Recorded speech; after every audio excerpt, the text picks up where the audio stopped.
An Apache warrior arrived with his baby. A dying man begged for milk, but as this young mestiza nursed him, she could not imagine that she would become the mother he needed and the love that would change two worlds. In the arid mountainous regions of Chihuahua, where the wind told stories of pain and hope, lived Paloma Herrera, a 23-year-old girl whose mixed blood made her a stranger in her own land. Her brown skin shone like copper under the desert sun, and her black eyes bore the sadness of what she had lost more than any heart could bear. The hut where she lived belonged to her grandmother Esperanza, an Apache healer who had raised Paloma after her parents had died in an epidemic. Esperan had taught her the secrets of medicinal plants, the prayers in the Apache language, and above all, the value of boundless compassion.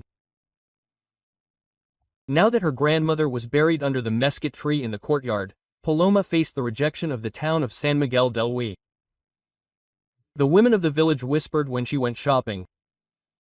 "There goes the crazy Indian woman," they said, pulling their children aside as if she were contagious. They said she spoke to spirits and that her milk was cursed. Paloma had learned to walk with her head held high, but every word was a wound that added to the profound loss of her own baby. 3 months ago, little Joaquin had been born without a known father. The result of a night of violence that Paloma would rather forget. But for the 6 months that he had lived, the child had been her life's purpose. When the fever took hold of him, Paloma felt as if her soul were being torn out. Her body continued to produce milk, a daily reminder of what she had lost.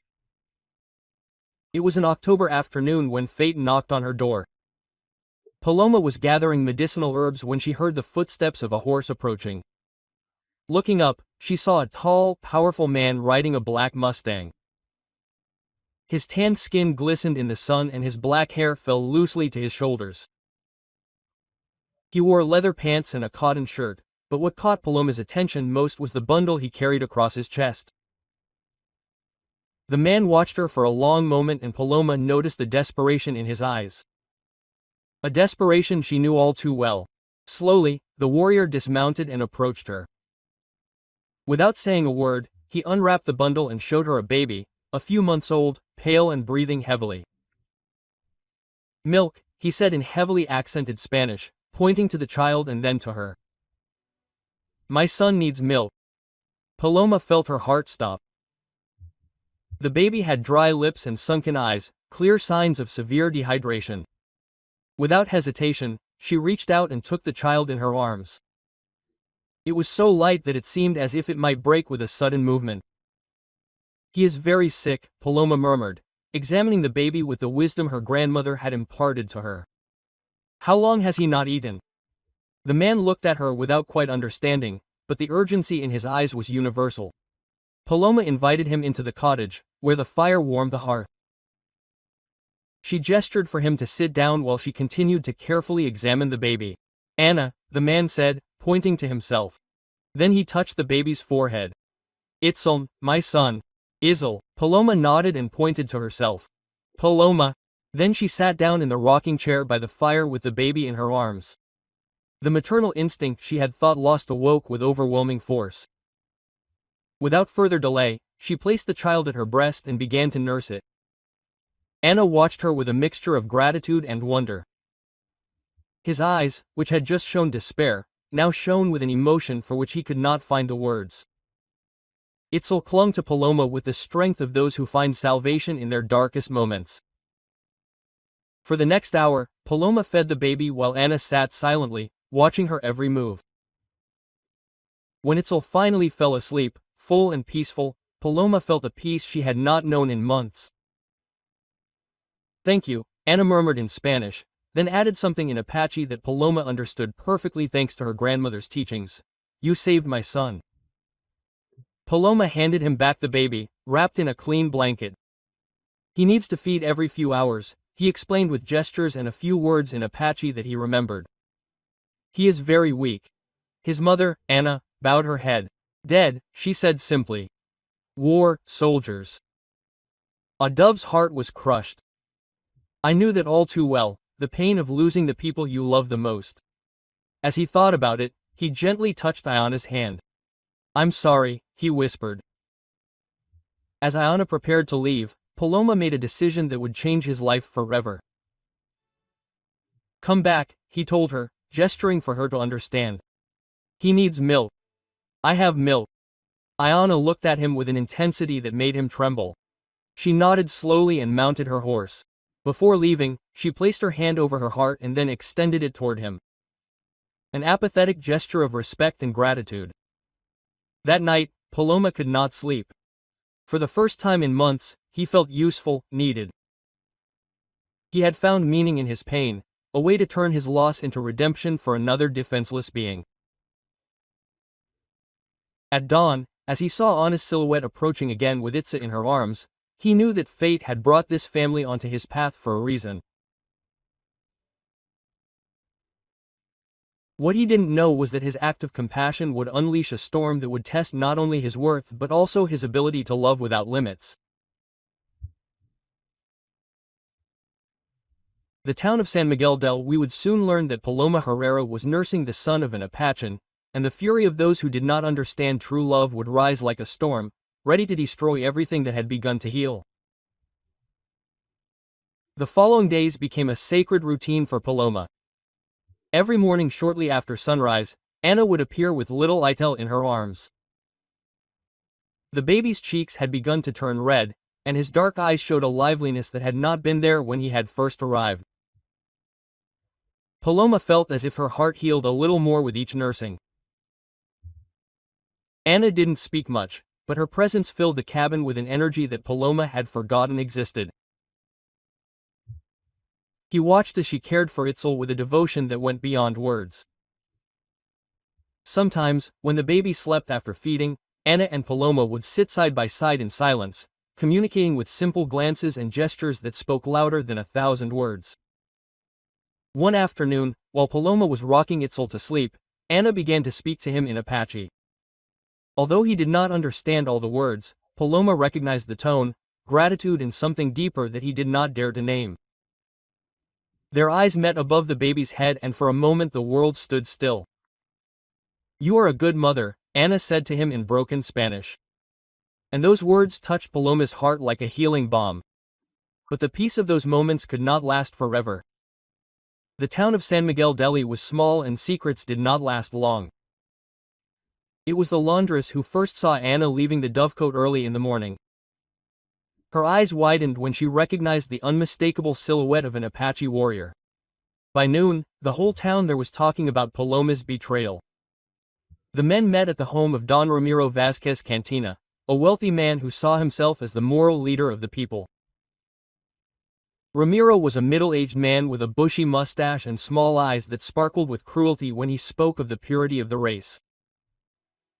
"This crazy Indian woman is nursing the bastard of a savage," Ramiro said, slamming his fist on the table. "What's next? Do we invite the entire tribe to settle in our town?" Quote. The other men nodded indignantly. To them, the Apaches were nothing more than dangerous animals to be eliminated. The idea that a woman of their own people would help one of them was unforgivable. "Something must be done before it's too late," Stefan muttered. "The blacksmith, my wife says she sees the Apache every morning. He's probably spying on our defenses." Quote. But not everyone in the village shared this opinion. Father Joaquin, an elderly priest who had come to town years before, heard the rumors with growing concern, recognized Paloma since she was a child, and knew her heart was pure. One afternoon, he decided to visit her to learn the truth for himself. When he arrived at the cottage, he found Paloma. On the porch, Paloma was sitting, nursing Itzel, while Arna was carving a small wooden toy. The scene had a serenity that reminded him of the sacred paintings of the Holy Family. "Good day, my daughter," Father Joaquin said in a warm voice. Paloma looked up, surprised but not frightened. "Father, what an honor to have you here." Anna immediately jumped onto the ors. His hand instinctively went to the knives on his belt, but Paloma made a reassuring gesture. "He is a friend," she told him in Apache. "A holy man." Father Joaquin watched the interaction with interest. "I see you have found a new family, Paloma." I have found a purpose, Father, she replied, adjusting the baby in her arms.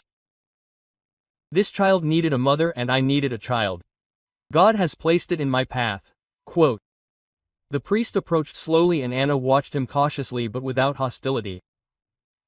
May I see the little one? Paloma nodded and Father Joaquin looked at Itzel's peaceful face.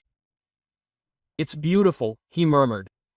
Children are always a blessing from God, no matter where they come from. Those words were the first glimmer of hope in the approaching storm. Father Joaquin stayed with Paloma for another hour, talking to her and trying to communicate with Anna. Through gestures and the few words in Apache he had learned during his years of ministry. As he prepared to leave, he took Paloma's hands in his. Daughter, I know there are people who don't understand what you do, but I see the love of Christ in your actions.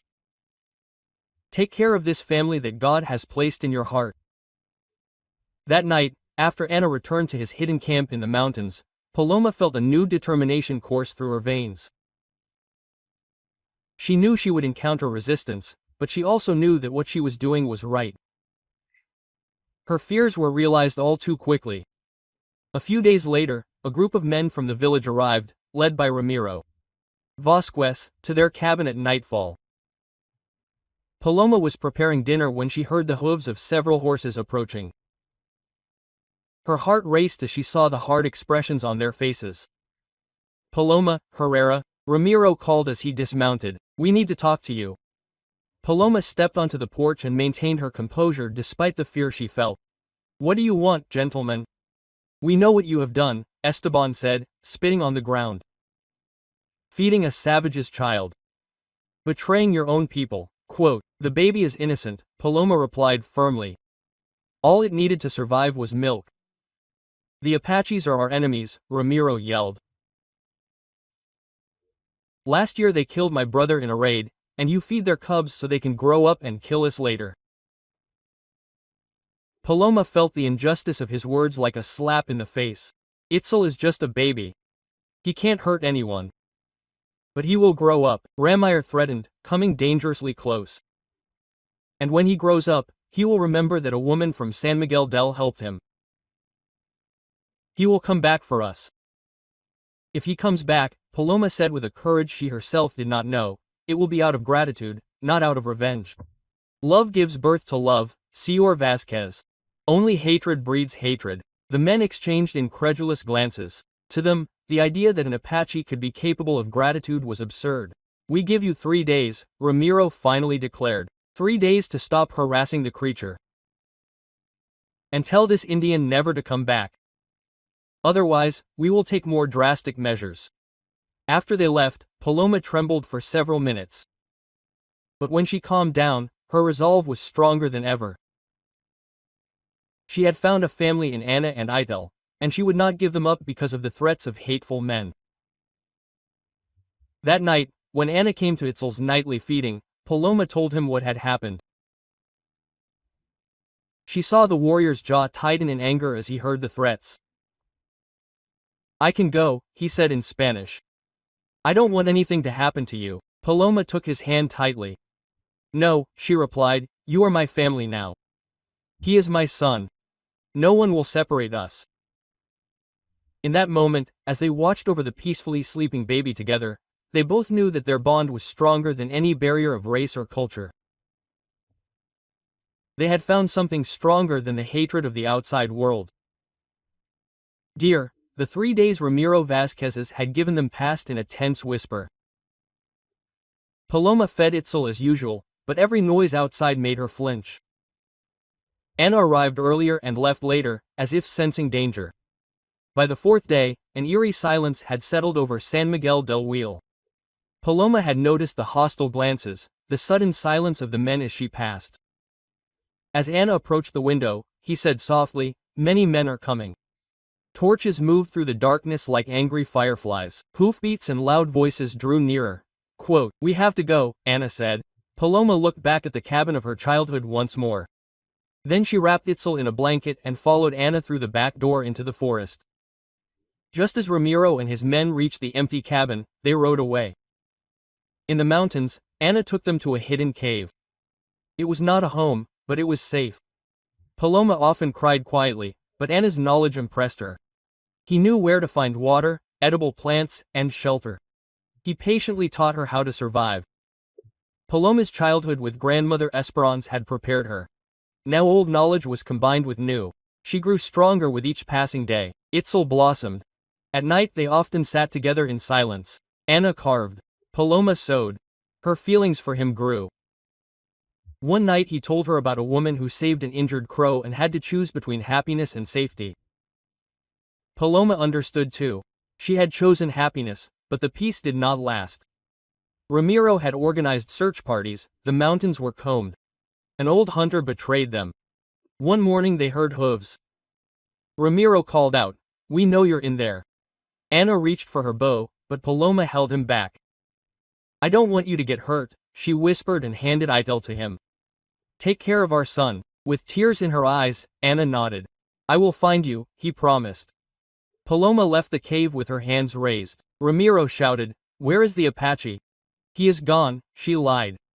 "He left days ago." Ramiro slapped Paloma with the back of his hand. The metallic taste of blood filled her mouth. "Liar," he growled. "We know you hid him." But Anna knew the mountains better than anyone. Before the men began their search, Itzel had long since disappeared. Paloma was tied up and taken back to San Miguel del Huiji like a criminal. She held her head high, but her heart was torn at the thought of Itel. Had she left enough milk? Was the baby crying for her right now? When she arrived in the main square, a crowd had gathered. The women looked on with curiosity and satisfaction. Men shouted insults. "Traitor!" shouted Carmen, the mayor's wife. "You are feeding the snake that bites our children." Quote. Ramiro locked her in a makeshift cell. Damp, cold, with only a small window. She was given water and hard bread, but could barely eat. Her body continued to produce milk, a painful sign of the baby she was missing. Ramiro came daily, not out of pity, but to question her about the Apaches.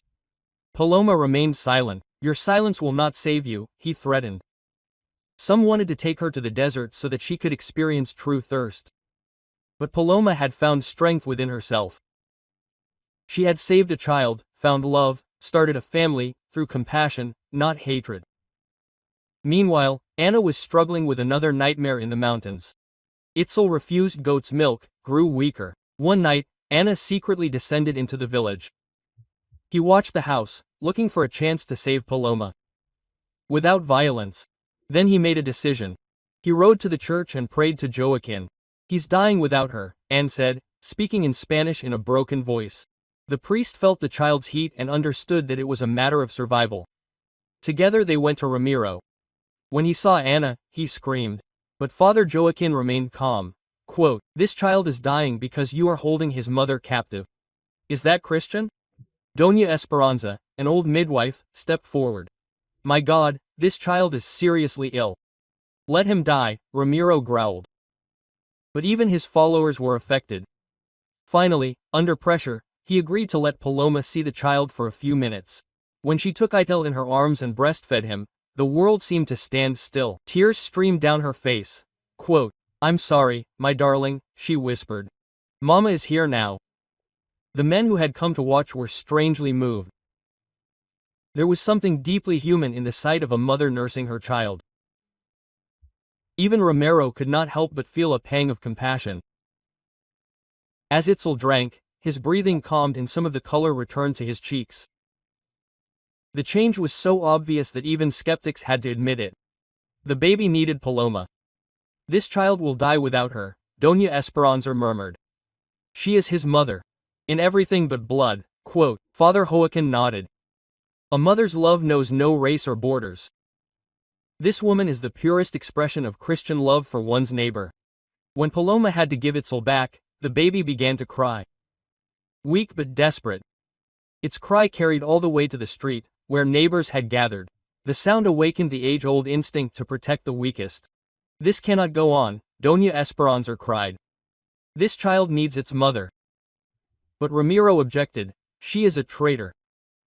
She helped a helpless baby," Father Joaquin said calmly. "If that is treason, then Christ was the greatest traitor."